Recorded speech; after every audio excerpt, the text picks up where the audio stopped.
Magandang umaga mga idol. Sa video na ito ay ituturo ko sa inyo kung paano mag-abono ng upo kapag namumunga na.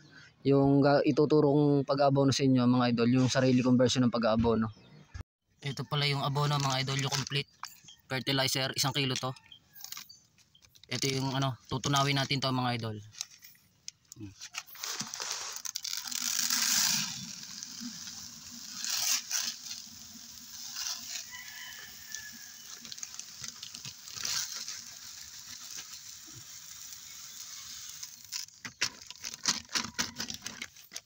Ayan mga idol. Tapos ang gagawin ko mga idol, lalagyan ko lang ng tubig.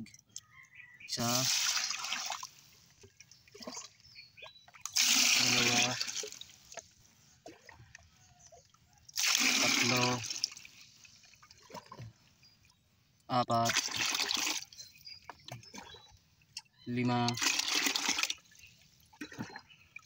anim. Ayan mga idol, 6 na tabong tubig lang ginawa ko, ang inilagay ko. Ganito yan, yung tabo ng stiko, yung lagay ng stiko. 1 kilo, 6 na tabong tubig nun. Ayun lang yung gagawin ko mga idol, yung tubig na yon, para matapang yung abono. Kasi iaabono ko to sa mga namumunga kong tanim, katulad ng upot patola. At ayan mga idol, after 30 minutes, ganito na yung hinalo ko lang ng hinalo yung complete fertilizer na tinunaw ko kasi para matunaw ng tuluyan. And then sa isang 16 liters na balde, 16 liters kasi ito mga idol, pinuno ko ng tubig. Tapos yung tinunaw natin na purong complete, 1 tabo dito. Yan. Ayun yung ihahalo natin dito sa tubig para matapang yung abono. Kasi nga namumunga na yung mga upo, yung patola. And then isang ito naman urea to mga idol. Ito naman ihahalo rin natin dito, 1 cup noodles ng urea. Ayun yung mixture natin, yung ratio ng pag-aabono natin sa mga namumungang halaman or gulay. At ayan mga idol, pwede na natin gamitin yan sa gulay natin or sa mga halaman natin na namumunga. Sa isang puno ng upo mga idol, ang gagawin ko, 1 tabo rin ito. Isang punong tabo nito na ganyan. Yan. 1 ganto mga idol, 1 puno ng upo.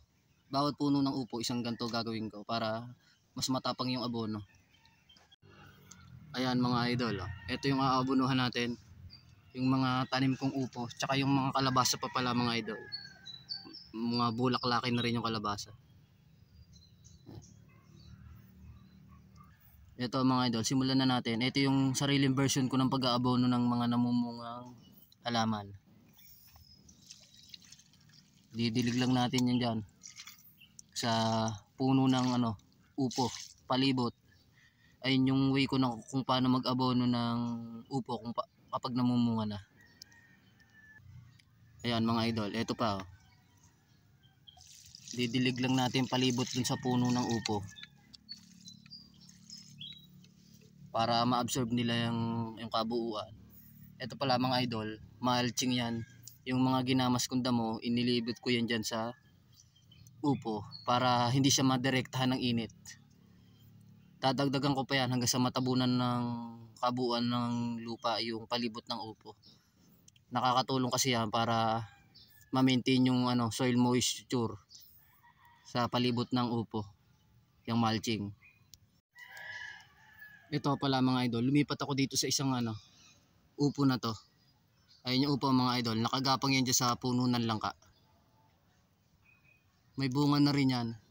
Kung makikita nyo, maliit pa sila. Ayun, tago sa dahon. Ayun. Ayun mga idol, maliit pa. Ito yung mga puno nila. Ayun ang puno ng upo mga idol. Kaya lumipat ako dito para mas kitang kita kung paano natin abonuhan. Ayan. Papadilig lang natin dyan palibot sa puno nila. Ganon din dito sa isa. Ayun. Ganun lang mga idol kung paano mag-abono ng upo kapag namumunga na. Tatapangan na natin yung abono kasi nga habang tumatanda yung upo, dumadami yung sanga niyan, yung mga baging, at magdadala rin ng maraming bunga yon. Kapag kaganoon, dapat mas matapang yung iaabono natin para masuplayan lahat yung baging, yung bunga. Ito pala yung bunga ng upo mga idol. Lumipat naman ako dito sa kabilang area. Mababa lang.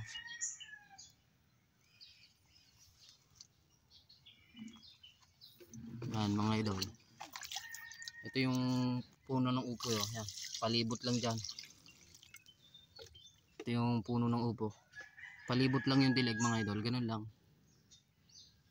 Siguro mga idol, hanggang dito na lang muna tong video na to. Para maabonohan ko na lahat ng tuluyan yung mga upo. Ayun lang yung yung way ko ng pag-aabono ng upo.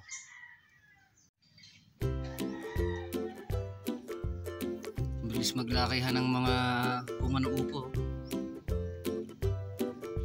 Magkakalapit lang yan.